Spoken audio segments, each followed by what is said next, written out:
The problem with recovery from burnout is that it's not a 3-day staycation at a Sadia Island hotel in Abu Dhabi. It's a lot of realignment. It's 18 to 24 months. Of realignment. 18 to 24 months. To fully recover. Andrew Wolhuter is a keynote speaker, leadership consultant, and author. I can't believe I'm actually going to say this, but... A recognized research contributor and the 2025 Excellence, Leadership, and Innovation Award from Business Frontier, one of the biggest names in global leadership. I hear this comment all the time is, everybody's got a little bit of ADHD.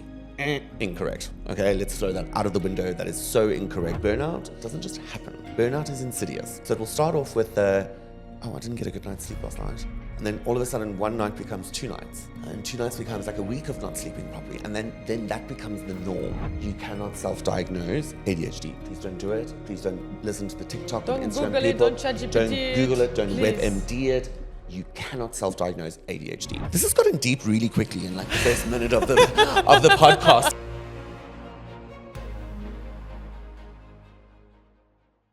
If you ever felt like you are doing everything right, hitting the goals, showing up for the team, leading with all you've got, and yet something inside you feels stuck, or maybe you are the one everyone turns for calm in the chaos, but behind the scenes, you are burning out trying to hold it all together.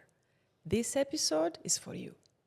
Today's guest knows that story very well. Not because he studied it and continues to this day to break down human behavior for everyone to understand, but because he's lived it. And now he's helping people rewrite the narrative of their lives.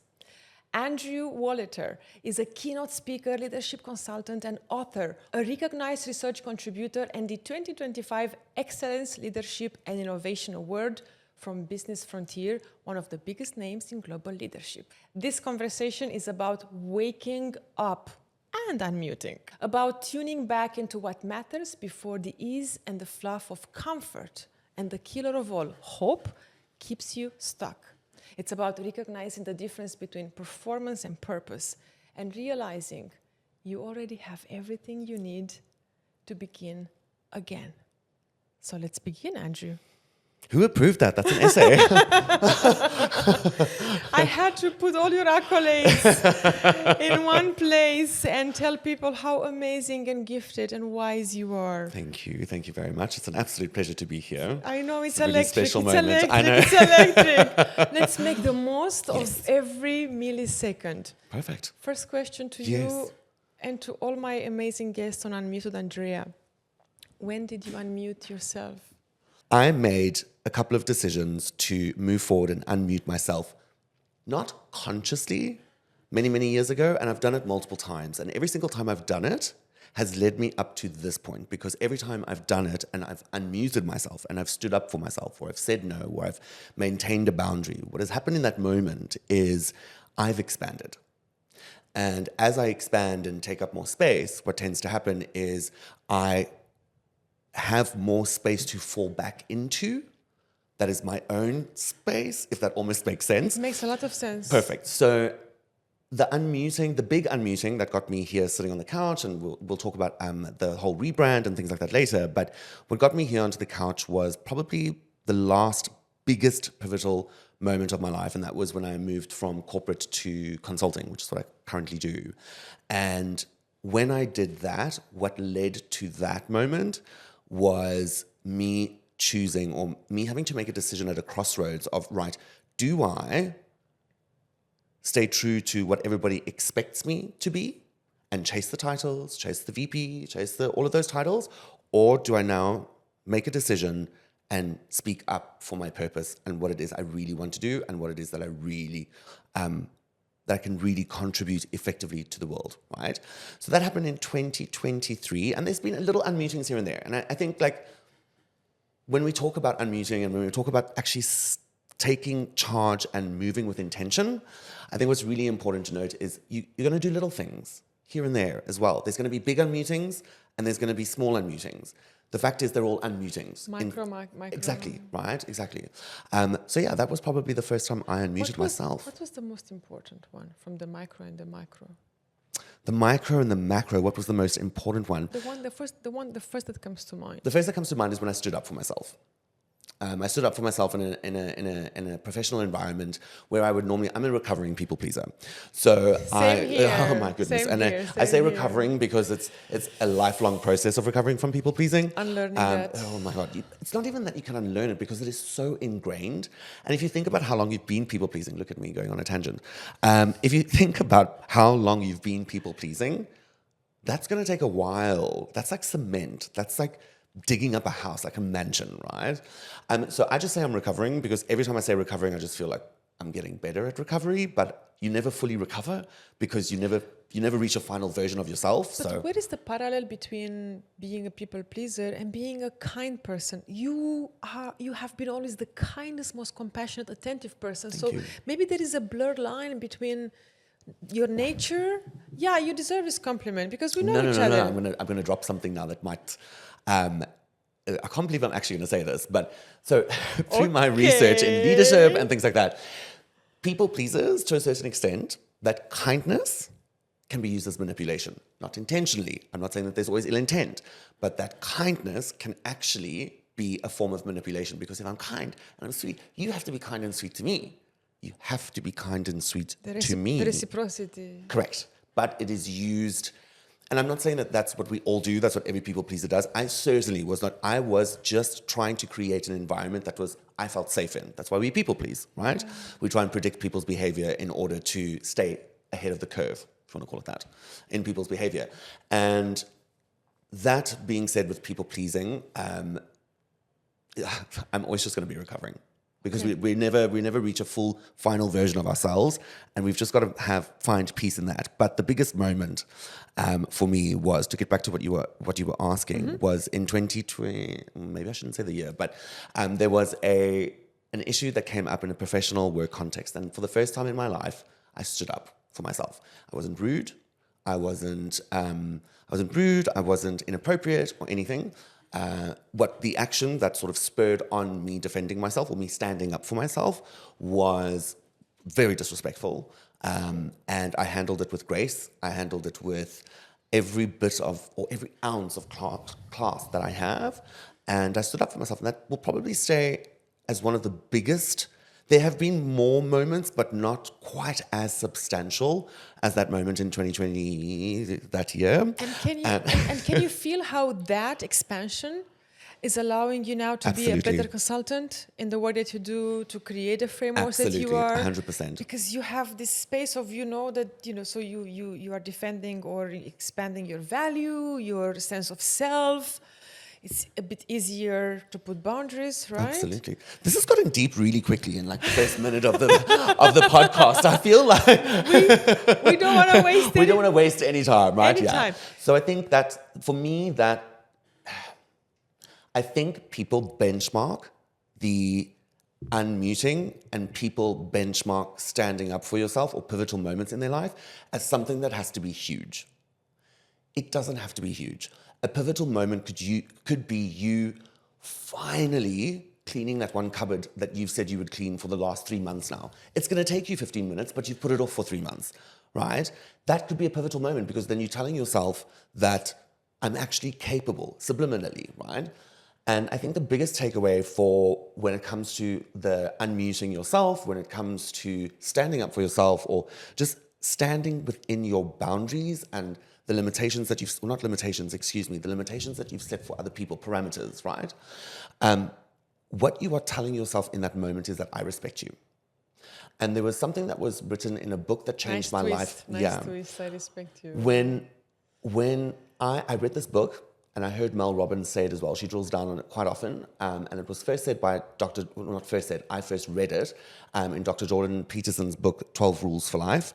And it was about every time you say you're going to do something or you're going to give yourself something. So say, for example, we're sitting here now and I'm like, okay, I've made it to the end of the week. Do you know what I'm going to have? I'm going to get myself some chocolate mousse on the way home after this podcast because I've worked hard today. And then I leave the podcast, I get stuck in traffic on Checkside Road, and then I go, do you know what? I actually just want to get home. Forget about the chocolate mousse. What you have essentially done to your inner child in that moment is gone, you're not important. So, we're going home. What you desire, what you want, what I promised you, you're not going to get. And every time you do that, what happens? You abandon yourself. You're saying no to yourself. So when you abandon yourself, what compounds, or how does abandonment within self compound and get more? What does it end up in? Emptiness. And a lack of trust for yourself.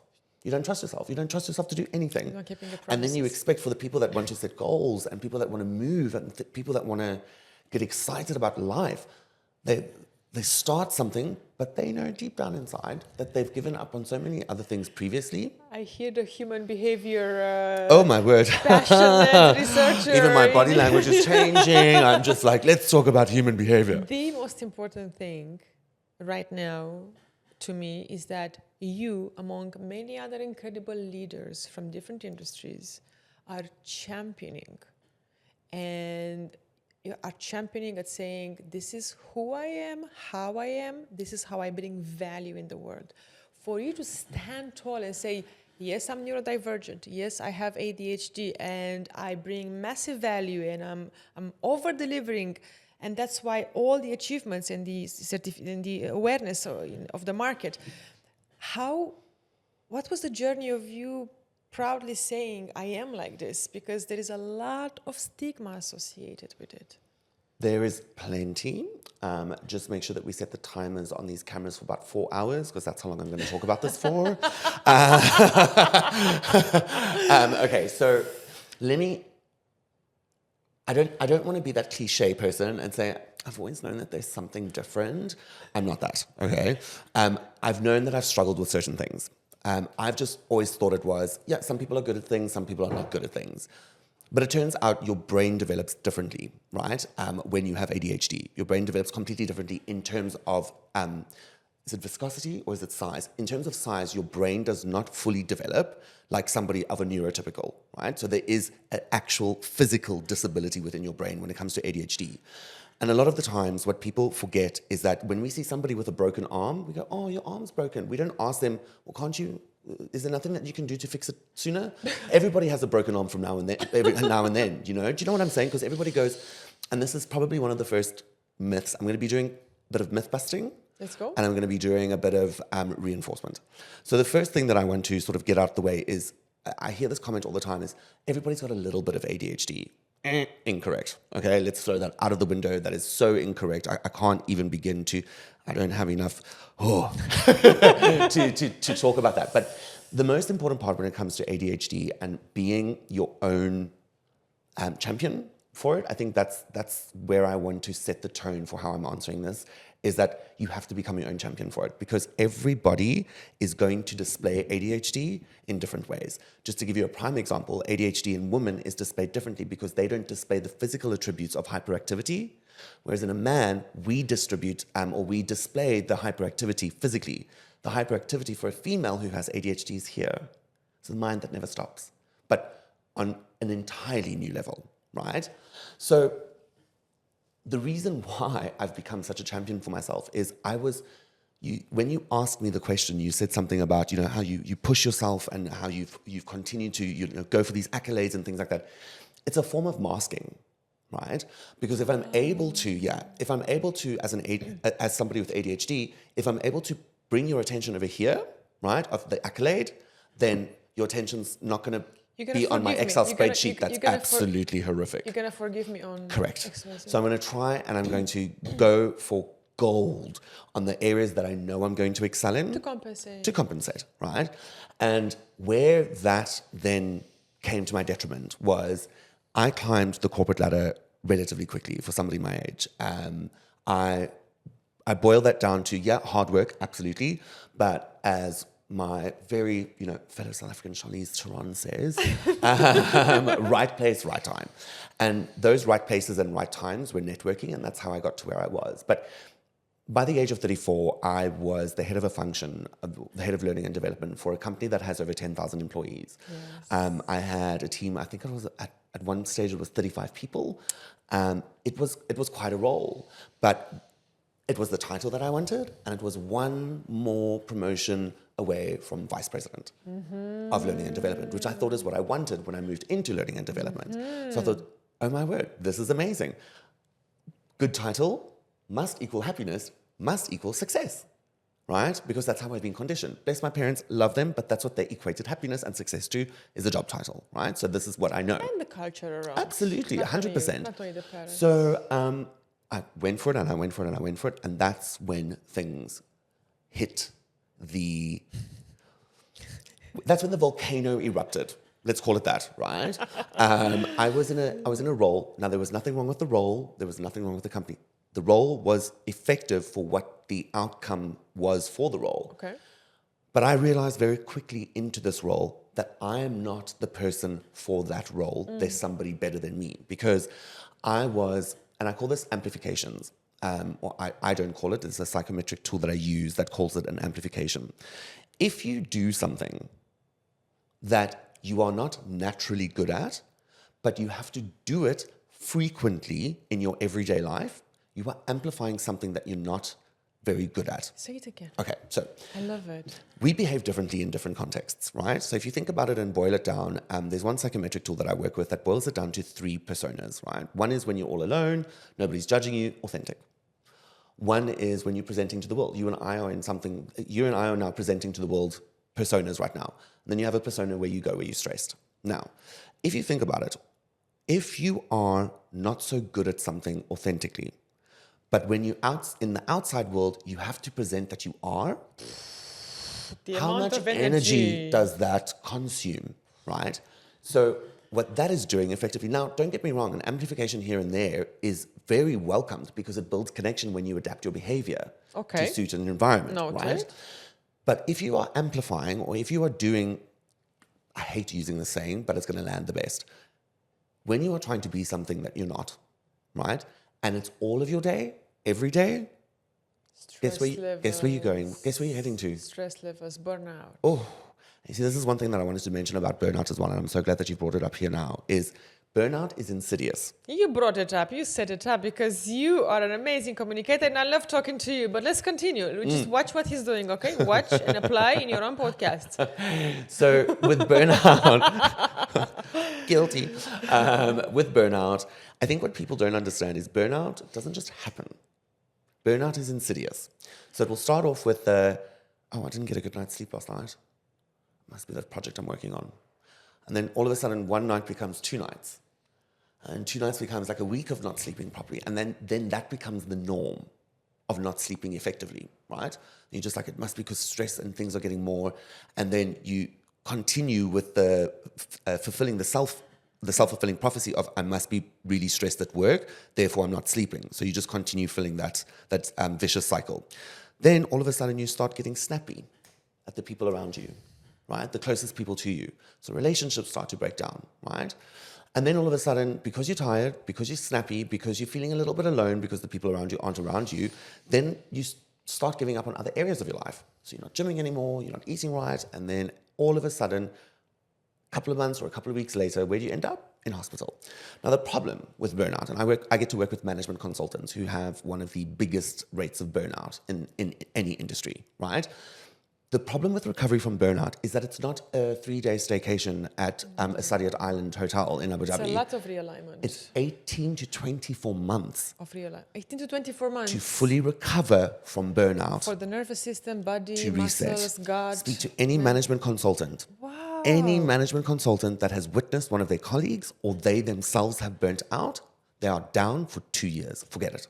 Forget it. And this is why in my previous role, that's when it was polarized to me, where I was like, okay, I've always known that I struggle with certain things in my day-to-day, but now it's my whole day that I'm struggling with, where I'm that positive person. I'm the one that gets up in the morning and makes people feel good about life. Like that's the role that I've taken on because I enjoy it.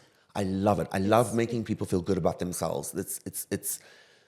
That's if I had to define my life and my purpose, it's your there it DNA. is. It's your DNA. Exactly. But I was the one getting up in the morning, and I was the one that needed leading. I had hives on my whole body from anxiety. You had hives. Yeah, I was getting hives on. In that moment, yeah. No, not in that moment. That moment was every day, all day, right? So I was getting hives, anxiety attack to the point where the anxiety attacks got so bad that I actually started losing vision in some of them while I was driving. Okay. Yeah. So that's how bad it got, because I was containing all of this. I was masking when I was at work, so I didn't want anybody to see this. But things weren't moving, and when things aren't moving, they catch up to you, right? Always. And that's when I realized there's something not right here. But for the first time, it was everything that had happened in the years preceding this, now all of a sudden made sense. And I'm like, I am almost certain that I have ADHD. So that was the seed that was planted in 2023. And I decided then to go for my first assessment for ADHD in 2024. Thank God. Yes. And I have to say this, I'm going to turn to camera to talk to this, is because you cannot self-diagnose ADHD. Please don't do it. Please don't listen to the TikTok and Instagram Google people. Don't ChatGPT Don't Google it. Don't please. WebMD it. You cannot self-diagnose ADHD. So I work with 2 psychiatrists currently. One is in South Africa and one is here in Dubai. And why 2? Because my lifestyle when I'm in South Africa and the lifestyle that I have when I'm here in Dubai vary. And the whole purpose of going to a psychiatrist for your ADHD is learning to manage your ADHD effectively. Because people think, oh my God, ADHD is a superpower, yay! It's not if it is not managed. It's not. It's not a superpower. It is not a superpower. It is a, I don't want to say disability, but it's not a superpower. It's only a superpower when you learn to manage it effectively. That requires analysis, and that requires assessment by psychiatrists and other qualified people or clinicians that are able to diagnose ADHD, right? That's the first step. Then an ADHD assessment is not just like, can you pay attention? No. Okay. An ADHD assessment is like, right, how did this impact you as a child? How did this impact you as an adult? Where does this impact you now in your everyday, right? And then you go through that assessment, and then the doctor in Cape Town confirmed that I had ADHD. But here's the caveat. As an adult diagnosed with ADHD, 88% of adults diagnosed with ADHD are bound to have a second disorder, right? Chain reaction. Which is usually general anxiety disorder or GAD. What is that? So it's anxiety disorder, right? And then 55% of adults diagnosed with ADHD in adulthood usually walk with a third disorder. So, Andrew doesn't do anything half, right? So I fall part of the 55% of adults that have been diagnosed with ADHD. I've been diagnosed with general anxiety disorder as well. And I've been diagnosed with something else, but I keep that to myself. So the management for me, and this is where the problem comes in, and this is what a lot of people don't know. Think about when you've been anxious and you've maybe taken something to help you relax, right? That's usually something that tranquilizes or slows heart rate, just to calm you down, yeah? ADHD medication is a stimulant, which means it stimulates. Anxiety medication is a tranquilizer, which means it brings down. It's a fight. Correct. So this is why people have to manage their ADHD by going for assessments. Whoa, so I didn't know that. So where I am right now with how I manage my ADHD is we've done through various assessments and monitoring and things with my doctors who are incredible. We've realized that when I'm doing a podcast or when I'm facilitating or when I'm training or speaking or on stage, do you think I need ADHD medication to focus?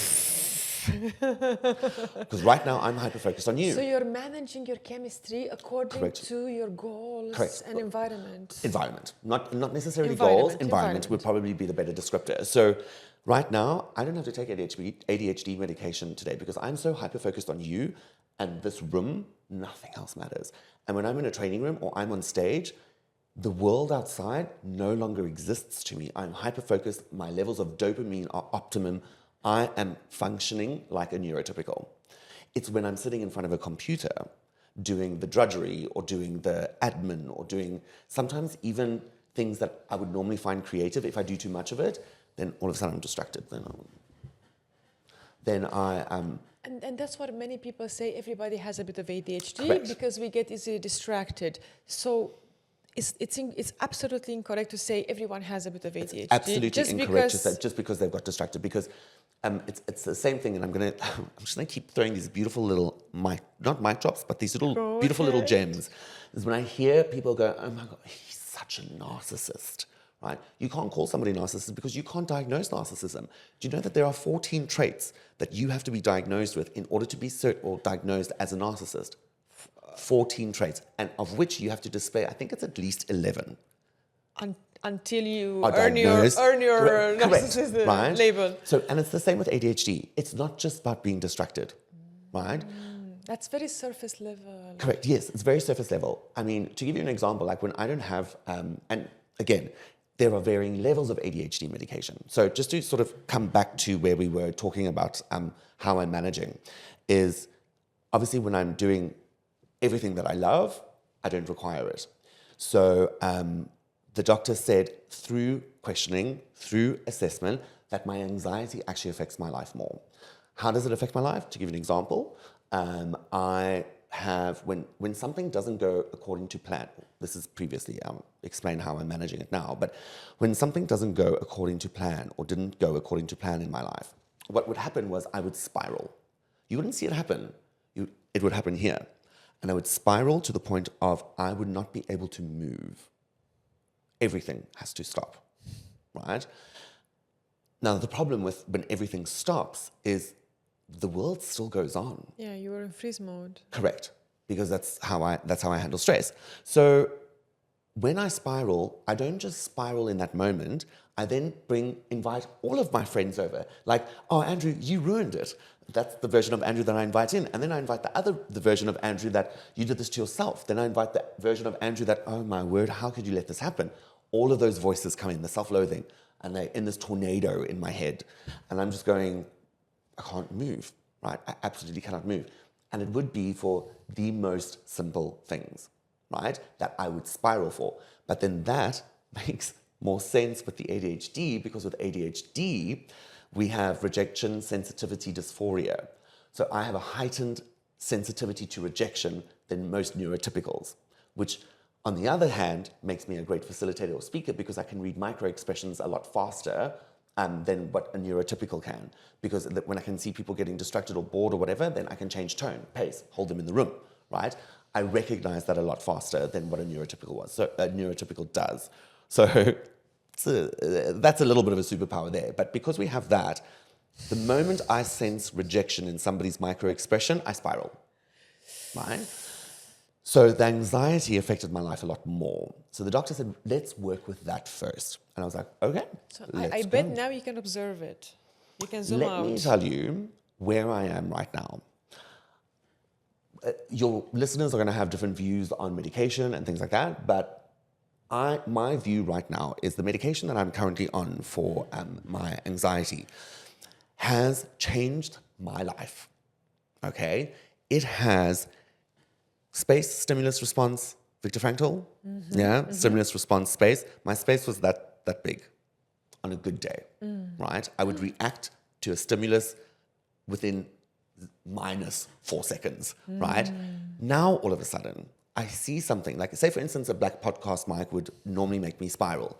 I see it now, my brain registers that this is something that is not quite right or something that requires attention, but I still have my full peripheral view, so I can still move forward with my life and keep that on the side and work on it simultaneously to still moving forward with life.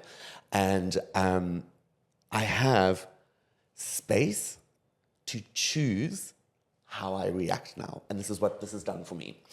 And some people say, oh, but you can't be on medication your entire life. I don't intend to be. I don't know where my life is going to go. But where I am right now, the gift that this has given me, I cannot recommend it enough, where it's given me the space to choose how I respond. Now, one thing that I want to make clear as well is there's a difference between an SSRI and a difference between a mood stabilizer, right? Okay. So an SSRI, which is what I'm currently on, is something that will take a negative emotion and lift it to neutral. By no means am I bouncing around a room going, yeah, I'm so positive, everything's amazing, the building's on fire, oh well. Not at all, right? That's more of a mood stabilizer, where a mood stabilizer just brings the mania down to a benchmark. And I'm petrified if there are any neuroscientists or psychiatrists listening, because I could have quoted that incorrectly. We have a neuroscientist. Fantastic. Coming So I hope they don't shoot me down if I got that wrong, okay? But I know with SSRI, it just changes the negative to a neutral. And because it doesn't change because it changes the negative to a neutral, I am no longer spiraling and I have space to breathe. I cannot tell you how this has changed my quality of life. How were you managing your life before this important I wasn't. medication? I present to the world like I do. Was there more crying? Was there more anxiety? Was there more hiding? Was there more Isolation. Isolation. And you would have known this for knowing me for a couple of years now, where all of a sudden I'll disappear off Instagram for a while. Yeah. So I also want to be even more transparent to everyone watching the podcast that I do have certain amazing clients, younger and past 40s who have ADHD, and I saw that they were struggling. They were feeling apprehensive, ashamed. And then knowing you, I said, Andrew, help me help more people unmute from the shame. And then more questions that I have for you. I mean, so many questions. I have to interrupt you there. I'm so sorry because I have Please to say do. this. There's one of the things that I wanted to say, particularly around the shame. When I finally got that diagnosis, and I skipped past this, the moment I got that diagnosis of ADHD, and people will react differently. I had a really, really close friend of mine. When she received her diagnosis, she went into mourning for the being so hard on herself for her entire life and allowing people to be hard on her, right? I fell into this beautiful pool of compassion that I have never experienced for myself before, right? And because I'm just like, oh my God, it all makes sense now. That's why. That is why. And the moment, so you know when you learn something and then the moment somehow in your life that learning is applied and you make that, then it's like cemented, right, in your neural pathways. So I was facilitating a training session, and there was some collateral props that we were using during this training session, and I took these props and I put it down somewhere, and then I went to go answer a question or something, and then all of a sudden I was like, oh, I had them in my hand 5 seconds ago. Previously, I would go, Andrew, you are in the middle of a training session. How can you let this happen? Compassion. And now I was like, oh, that's that. Forgetting where you put something very quickly and often is synonymous with ADHD. So I'm like, oh, it's the ADHD. And the moment I closed it off and said it's because of the ADHD, I remembered where it was. I went to go fetch that prop and the training session went on without a hiccup. Where can anyone go for this test? What is the easiest way to get tested? I think start off, if you're in the UAE, all right, or if you're in the region, I go to the American Center of Psychiatry and Psychology, or it's the other way around, and I would just start there and just ask what would it take. I chose to do an assessment in South Africa because of costs and things like that. It just worked out a lot more feasible for me to do it in South Africa. And I also, this is something that's pretty big for your life, okay? So I didn't just want to go to somebody I didn't know. And one of the reasons, other than the feasibility of cost for the assessment in South Africa, the psychiatrist that I went to was already treating a family member. Okay. So they knew a bit of family history. Familiar There's something territory plus history. Exactly. Plus history. Right? So that's why I chose to go there. And then to maintain, I go monthly to my psychiatrist here in Dubai, who's also South African, actually. And it's just familiarity. He's incredible. And yeah. Amazing humans. I'm a huge fan of you people and of your amazing country. Thank you. How is ADHD a superpower when you're consulting and coaching? Part of the question. Second part is, I'm sure many people out there feel like, I have it, I will take the medication, I will see my doctor, but I won't tell anyone, as if they don't already noticed. They haven't noticed already. So how come it was easier for you to say, yeah, let's embrace it, this is who I am? Was it courage and part the environment? Good. It was with my ADHD diagnosis and some recent events in my life as well, but I've just become unapologetic for who I am. If I am not hurting anybody else and I am living true to myself, and it's my favorite singer, Anastasia, who lives literally by that. As long as I'm not hurting anybody else, I'm going to do my own thing that makes me happy. And at some point, you just said it yourself. at some point people are going to realize there's something different about you, right? So if your friends or your family members don't already suspect something, then at some point they would, right? So why carry a shame, or why carry shame for, and I don't want to take value or devalue anybody's journey from cultural backgrounds, there's so many layers to this. But why carry shame for something that you cannot control? Why? Who told you to do that? Where were you conditioned? Why are you surrounding yourself with those people? Do you think ADHD is something that activates, or it's in your DNA? Do you think it's something? No. So if you go back to the development of the brain. Yeah. So it could be, I think DNA is quite deep. I don't know if ADHD is hereditary. I'm not quite sure. That's my question. question. I'm not quite sure if it's hereditary. I haven't actually gone that far in the research, but I know that it's got to do with the development of the brain, and then depending on when it is found out or when it's diagnosed, because a lot of people will have it diagnosed as children, and they learn mechanisms relatively quickly when they're kids that they don't have to have medication at all when they're adults.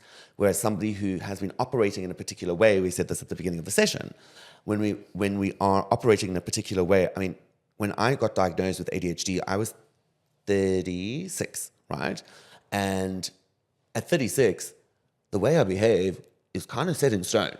Okay, it's kind of set in stone. Like this is how I behave, right? And you can make minor adjustments to your behavior, but at the end of the day, you kind of are who you are at 36. Maybe not for some people, but it's to now go, oh, now I have to change things, or I need to change this, or I have to be mindful of this now. It's very new, and it can be daunting for some people, right? So I think, to get back to your question, is don't carry it's easy to say don't carry shame. I think whoever's listening to this and carries shame or feels bad for the fact that they have ADHD or any other neurodiverse diagnosis, ask yourself why. Where does the shame come from? Sit on the edge of your bed in silence and listen. Pay attention. You're probably going to hear nothing. I'm just going to be honest with you the first time. So do it a couple of times, right? And just sit in silence and ask yourself that question of, why am I carrying shame for this? Where did it start? Because you stand out, because you're not accepted, because people are judging you, and you can read those judgments. That's why. You can read the judgments, yes, and Salma Hayek said this beautifully in a video. You know exactly what I'm talking about. Yeah, because I follow you. Exactly, right? So if I say, or if I mock you in Afrikaans, it means nothing to you because you don't understand it, right? But I'm the one that's carrying all of the weight of those words, even though I'm the one that's trying to project it on you. It means nothing to you. So ask yourself, the faces of the people that you are taking seriously and allowing that shame to sink in, could be primary caretakers, it could be people that are really, really big and impactful in your life. But ask yourself, where did it start and why am I carrying shame? Get to that root cause and then start to make a difference. Don't just go, oh yeah, I'm going to change my mindset because that guy in that colorful shirt on this podcast said, I must change my mindset. Absolutely not. I would never ask or expect anybody to change unless they've practiced it or they've found out the root cause of why they behave the way that they behave. So I'm gonna ask a question and I'm gonna behave as if I have ADHD. Okay. You said because that guy in that colorful shirt. So why did you choose to make your shirt and to replicate a shirt that you had when you were young? Why? A number of reasons. Yeah. One of the things that I am is I'm very sentimental, incredibly sentimental. I assign meaning to almost everything. Okay. And I was going through photos, and I have a lot of photos in my house. I'm all about pictures with my friends and my family, and it makes a house a home for me, right? Pictures with people. I even have a whole wall of Polaroid pictures that are just stuck there with blue tack, and it's come out so beautifully. And I was going through pictures, and I put this picture up, and I've always held onto this picture of me when I was 5 years old, and I'll give it to you for post-production so you can probably flash it up here. But it was a picture of me wearing this jersey that my mom had made me. And it was the only jersey that my mom had ever made me, right? Because my mom doesn't sew or knit or whatever, but she took on the project because she wanted to make something for me when I was 4 or 5. And I've always held on to this photo because it's a beautiful little jersey that I'm wearing. And I've got these little blue shorts on, and I look so cute. And I think when you're able to talk to that version of yourself when you're younger, and you hear this in so much of the work of self-help, right? From the Mel Robbins to the Brene Browns to the almost everybody, is when you are looking at that picture of your younger self, right? And you're able to go, oh my God, I love you. I absolutely love you. That was that picture for me, right? Got it. And I was rearranging my photos on my the TV cabinet the other day, it was a few months ago. And I looked at this picture and I got, I could pull this off now. You could. I could totally pull this off. So I call up my friend Avi and I go, Avi, I need your help. I need to remake this. And he's like, no problem. And he's remade it. And also because it was so significant for my parents, I showed up in Cape Town. I went to go buy blue pants and I replicated the entire look. And then I just walked out of my room and my parents were like, what? Why is this so familiar but so surprising and shocking? So yeah, it's very, very special. And I get a lot of compliments on it. So, Andrew, I think we've pinpoint enough for people to unmute themselves out of the ADHD and embracing being neurodivergent. I want to also let more people know about your superpowers, 20 years of research in behavior and your framework. Let me remember it. I can do this. she's going to say JumpShift. She's going to say JumpShift. JumpShift Framework. So yes, the JumpShift and Framework. I bet before you tell us that really you are inspired by 20 years of experience and consulting so many incredible companies. You are always in different country. So when the framework came about and who is it helping? And so the framework came about by accident. I Love was asked to co-author a book in 2020 called Your Dose of Motivation. And I'm going to try and give this to you as quick as possible in the Take your time. Okay, perfect.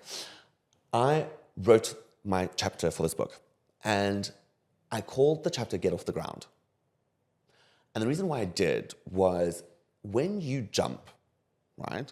When you actually physically, when you lift your feet off the ground and you hit the ground hard again, like you hit the ground with intention, you are flooded with endorphins. You are flooded with endorphins, whether you choose to or not. There is endorphins that will be flooded in your brain, and all of a sudden, that hard landing, like you jump up and you land with intention. And sometimes you can just jump and land, and it will be hard enough to kickstart a bit of that endorphins. But that mechanism, that movement of just the jumping, which tells you you have everything you already need, floods your brain with the energy to get you going, right? So I was like, if I want to get people off the ground, I'm going to get them to jump. And then I'm probably going to have to make something of this jump. And we love an acronym, right? So JUMP stands for Jolt Your Journey, Unlearn in Order to Unlock, Movement equals Momentum, and Peak and Persist. Peak and persist. Peak and persist. Stop. So, jolt your journey is, for me, the jump signifies a bit of the jolt of the jolt your journey, but jolt your journey is taking that first step in the direction you need to, you need to move in. And I say you need to move in that direction because it's probably something you've been putting off for a while, right? And jolt your journey is the jump, and it is marking the event of taking that first step. Okay. Now remember, I'm going to take you back to what we were saying earlier, where unmuting doesn't have to be a big event. Unmuting can be tiny. Jumps can be small little jumps. The jolts can be, you could go and sign the gym contract that you've been putting off for ages now. You can go and sign up to that 2-week course that you wanted to do on Canva, for example, right? All these little things can be big things for other people. It's how you perceive them, right? So that's the jolt. Then unlearn to unlock, I think is pretty self-explanatory. For sure. If you do the same thing over and over and expect the same and different results, what is that the definition of? Insanity. Insanity. So that's pretty straightforward. I won't go into too much depth in there. Movement equals momentum. This was a big one for me because getting started is the most difficult. Once you're cruising, think about petrol in a car. Stop, go, you consume more. Cruising on the highway, you consume less. Right? And then peak and persist. And this is where people get most of it wrong, is they hit that goal, they hit that target, and then they stop and everything just goes back to normal. No. You must peak, and when you peak, persist. Because that energy that you have at the peak is going to be the energy that's going to jolt you into your next jump, right? And then I was like, I wrote this and I kind of forgot about it. Okay. I forgot about it. And then I knew that this year, for the first time in all of my personal branding journeys, this year, the rebrand came from a need outside of me. Okay. Yeah. All of my rebrands, like the Leading with Andrew show, Andrew W., all of those brands was because I wanted to. You know, I wanted to be creative and let that creative part out of myself. But Andrew Wolhuter, the personal brand, which then became the sort of overarching system for the JumpShift framework, came from a need. I was asked. Yeah, very nice. Right? So it was a completely different approach. So then I was sitting with a personal brand strategist. I don't want to say her name yet. She knows exactly who she is. We were on a phone call. We were introduced by a mutual friend. And we were on a call, and it was like chemistry that I've never experienced in my life. It was like, we were going, huh. So we were talking about it. And then she says, Andrew, talk to me about, because we need to come up with your story. Talk to me about you on stage. What do you see? Visualize. Go. I was like, people in the audience, I don't know if they all know it at the same time or if they're all conscious of it, but at some point in their life, they've been stuck or they are stuck now. Exactly. It just came out. Exactly. And I was like, hang on a second. If I'm going to help these people get unstuck, I wrote a book with Jump from 2020. Like on the phone call, I think we were almost in tears, right? Because I wrote Jump 4 years or 5 years ago. Exactly. Connecting the dots together. Correct. So now all of a sudden, all those stars become a constellation. Beautiful. So the JumpShift framework is Jump with getting people unstuck, right? And then that led into the other part of the framework, which is the second system called Illuminate, Inspire, Ignite, which is basically the 3, 2, 1 before Jump, right? Illuminate, raise awareness. Right? And bearing in mind this can happen in milliseconds, right? Sure. Illuminate, you're aware. Inspire, bias to action. Ignite, that like striking of the match, and then you jump. And that's the JumpShift framework. Who is this helping? The person who thought that a title was going to bring them a load of happiness. Okay. And they've got everything tick box wise. They've got the car, they've got the kids, they've got the house, they've got the holiday house, they've got everything, but they're scrolling Instagram at 9 o'clock at night, hoping something is going to bring them fulfillment that they felt when they first got their position or they got everything that they ever asked for. So more than unstuckness is also realignment. Correct. Or it's also speaking to the person that feels as though or perceives that they have not achieved much in their life. I'm pretty sure people around them would disagree. But for the person that doesn't feel that they've achieved enough in life or haven't achieved anything in life, it's the last framework or book that you're going to have to pick up. Will need to pick up. Have you tested it already on people? I have. I have tested it on people. What do people say? What's happening? What are the people results? think I'm weird, but that's normal. People just go like, why is this guy getting us to jump? Like, come on, you know? Eventually it will be a movement that people will know if Andrew's going to walk into a room. You said. Exactly. You said you want to have the Coca-Cola Arena full of people. That's the dream. That's the dream. Full of people jumping. I don't want to cause an earthquake, but full of people jumping into the next stage of their life. When that happens, will you play this part of the podcast? Oh my God, absolutely. Because you'll probably be on stage with me. Of course. Yeah. or front row to enjoy it. One of the two. Why do you want the Coca-Cola Arena of people? Why more people? Think about vibration and energy. But do you think many people are stuck? Have been or are currently. Okay. Every single human being on this planet, at some point in their lives, if they aren't right now in this moment listening to this podcast, have been stuck. I guarantee. I will put money on it. And without your framework and without your perspective, how are people getting unstuck? I mean, there is... So, exclusive. I've started writing my book, right? The whole book around JumpShift Framework, all of that, right? And that's hopefully going to come out. 20 years of research. Exactly. Come on, right? So one of the exercises that I did before I wrote my book, or before I started writing my book, is I did an incredible amount of research on the self-help industry, right? Where they get it right and where they get it wrong, where they sell things that are just not achievable without the add-on or the addition or the new book or this or that or whatever. And that's something that I've made a commitment that I will never do. I'm not going to say the word, and you'll never hear me in my vocabulary as my personal brand, hear me use the word transform. I can't transform you. I can get you to move through jumping. I'm not even going to tell you what the next step is that you need to take. When you jump, you'll know what it is. You might not know it. It might not be articulated well, but you're going to do it. So you allow people to take responsibility, you facilitate, you give the space and the tools, and the transformation happens, The not you transformation transform. happens. I don't transform people. I love that. And I will never promise to do that for you. I never, ever, And ever what will do you promise think that of the people who are promising transformation? Well, let's speak to their clients.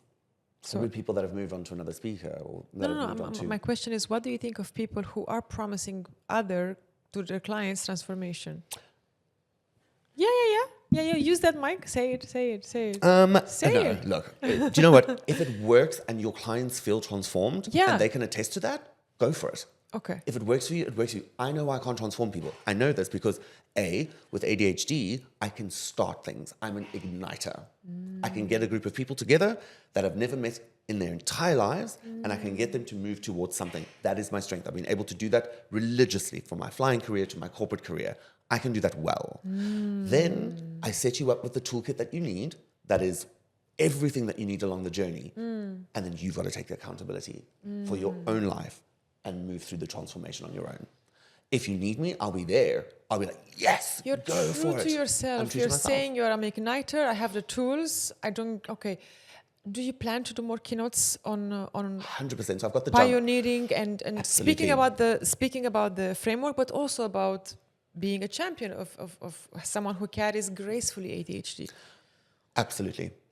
You have to. I sincerely feel the world needs more and more beacons of light who are true to themselves, because I imagine. What is the percentage in the world? You must have this number. No? I actually don't. No? I actually don't have that number. And this is the only reason why I shy away sometimes from talking about ADHD is because data changes so often, right? Or not data changes, sorry, new data is revealed, particularly in research. Right? But let me go quickly in the past. Why 20 years ago we didn't have as many people neurodivergent, and why do we didn't have access to that information 20 years ago? Got it. So if you think about how medical research has compounded over the years, I think from between 1970s and 1990, the amount of medical research that was made available to the public has since quadrupled in a less amount of time. So in 20 years, what research was released, that 20 years was like 40 years worth of research that was released in the following 5 years, for example, in terms of ratio. So it's just because we've progressed and we've got access to all of these things now that we are able to. Promise me that you'll be my friend forever. I adore your soul and your mind. Pinky swear, what are you doing? I adore your soul and your mind. Thank I you. adore you. I respect you. I adore and respect you. I mean, when I was the super fan, like I am the super fan that stalked you on Instagram and said, please be my friend. See? Where in your life you haven't unmute yourself? Where in my life have I not unmuted myself? Yeah. Is there a place still? There is a place, and it's funny that you asked this to me today because it's actually quite significant on this date, the 15th of May, 16th of May, actually. And I would say that is in my relationships, romantic relationships. Same here. That's why we are friends. Exactly, right? Exactly. So it's one part that I've realized that I have not unmuted myself in. And that's probably where the biggest people pleaser in me still lives, is in romantic relationships. Well, all those 20 years of human resource, She's warming up because she's singing next. Reciting a poem for you. Reciting a poem for you. All your experience in human behavior and the incredible work that you are doing and how much you are giving to the world is definitely going to help you put that puzzle together too. I have no doubt in my mind for that. Before I allow you to leave the studio, I want to tell you how much I love you in the following way. Okay. The man who helps us switch back on. Yeah, Andrew on. A proud South African, grounded and bold, with stories and wisdom not bought or sold. You've flown through the skies, stood tall on the stage, and led from the heart through each season and age. You don't lead with ego, you don't chase the noise. You show us the presence is one of your joys. The power's not force, is the courage to feel, to drop all the masks and get back to what's real. Andrew on isn't just something you say, it's a pat, it's a pulse, it's a light up the way. It's for those who feel stuck, off track, or off unknown. You help them remember their life is their own. You've built with intention, with humor, with grace, with ADHD as your launch pad, not place to erase. You turned every label into something new. You made space for others to honor theirs too. You remind us our difference is nothing to hide, that we lead best when we lead from inside. So here is to your mission, your voice and your spark for helping so many switch on from the dark. Oh my God, that's beautiful. Nobody's ever written me a poem before. I wish I could hug. Can we hug? On camera? That's so amazing. Thank you so much. Oh, nobody's written me a poem before. You deserve the world. You deserve poems, accolades. So do you. Thank you for being on UnMute. Thank you for the work that you're doing. Honestly, this is incredible. I mean, took you a while. It took you a while to start it, but you're here now, and I couldn't be more proud of you, honestly. And you should be so proud of yourself. I didn't have the JumpShift framework. The JumpShift. Okay, just for the podcast, we're going to call it the JumpShift framework. It's JumpShift. She'll get it one day. So honestly, the work that you're doing, keep it up. Keep it up, girl. I need more friends in my corner like you. I've called a few times where we have to meet. I need more support and help. Done. I have so much to learn from you. I've got so much to learn from you. Thank you for championing ADHD and helping leaders get unstuck. You're welcome. It is my pleasure. It is my gift to the world because it makes people feel better about themselves and their surroundings.